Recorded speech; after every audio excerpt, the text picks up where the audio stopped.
Hello there. I'm back with another episode of Design Talks.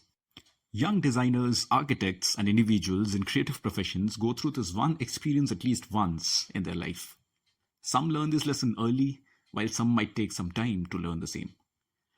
Well, today, in this ninth episode of Design Talks, I will try to address this issue that is often ignored in design academics, which is when not to design. So, without wasting any more time, let's get started.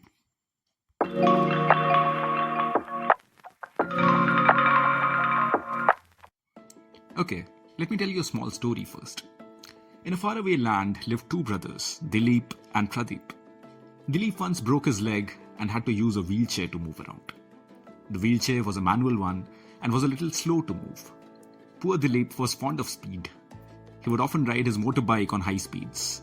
In fact, his broken leg was the result of a motorcycle accident he met a while ago. Pradeep knew how Dilip absolutely hated steering himself in his wheelchair and wanted to do something for him. One fine day, Pradeep took Dilip to a rather empty street and pushed his wheelchair hard to give it all the speed. Dilip was absolutely loving it. Little did Pradeep know that soon there was a downhill and Dilip's wheelchair was an old one and did not have any brakes. Dilip now has a broken arm as well.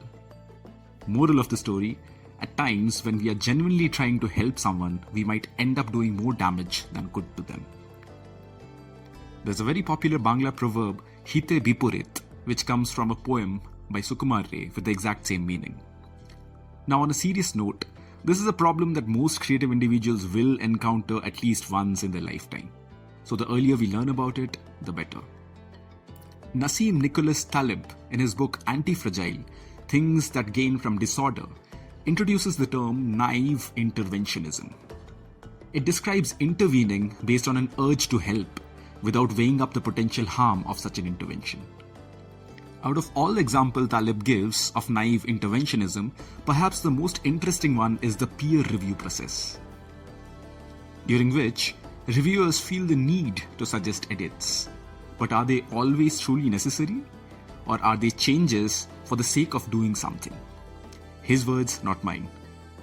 These interventions are, however, driven by good intentions. It is our desire to help, to fix, to improve. Yet, doing so from a position of naivety can result in a potentially harmful outcome. When a treatment does indeed cause more harm than benefit, this is called iatrogenesis, meaning caused by the healer in Greek. The responsibility and roles of architects, planners, and designers are also rather important in our society. We are trained to address problems and suggest solutions in the form of built spaces, products, posters, digital interfaces, policies, and countless other ways. But essentially, we are always told about the importance of creating something to help others. And we too, as humans, get those urges to help that Taleb mentions in his book. What we should be careful about, though, is the impact of our interventions.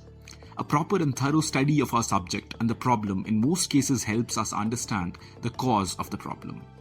We then need to generate ideas and analyze if they are capable of addressing the problem without making things worse.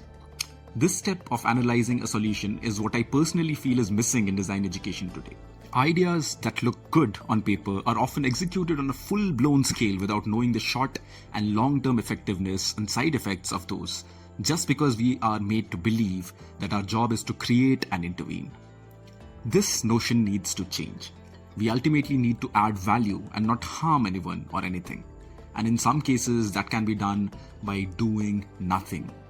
And we will only know when to do nothing if we do a proper analysis and study of the problem in consideration.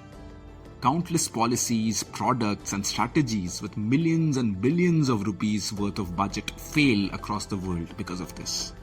Because being a creator and at the same time being wise enough to do nothing if the situation demands so has not been normalized. Well, I really hope this changes someday. And right from basic design education, the importance of analysis of problems is taught to young creatives as much as the power of creation. Moreover, the fact that not all problems need a direct and immediate intervention approach, and in some cases, observation and thorough study can only reveal that in some way or other the problem is already being resolved, should also be normalized. Well, that will be all for today. I hope you liked this episode. Do not forget to comment and tell us about the time you tried to help someone and it did them more harm than good. I'll see you in the next episode soon. Till then, stay safe, have fun.